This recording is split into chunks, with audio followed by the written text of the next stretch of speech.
Nu, va čia yra organikas, yra grow. Realiai čia yra mano metų, kaip čia, abonementas bioversijo produktų. Tiek man reikės šiais metais pasėliant. Tai yra, dėsim šitą pirmą organiką, jeigu spėsim ant ražienų po kombaino, jeigu nespėsim su glifosato, tada dėsim grow ir kažkur turėtų būti dar protekto, bet protekto turiu dar biškį likusio. Va, čia yra dar protekto. Jisai keliaus su grow.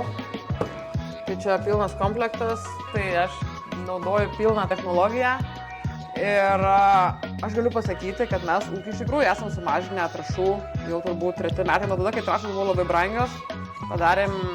Turėjom priimtą sprendimą sumažinti trąšas, nes neturėjom išteklių realiai tręšti pilnais gazais. Panaudojom šitą ir turbūt dabar jau bus 4 sezonas, kaip naudojam pilną technologiją. Trąšos vis dar sumažintos, o derlius vis dar toks pats, kas buvo didelis. Tai didelis šitam rajonui. Didelis mums pakanka, ta prasme. Mes pasiteisinam savo indėlį ir gaunam atgal ir dar pliuso. Tai viskas taip, kaip turim.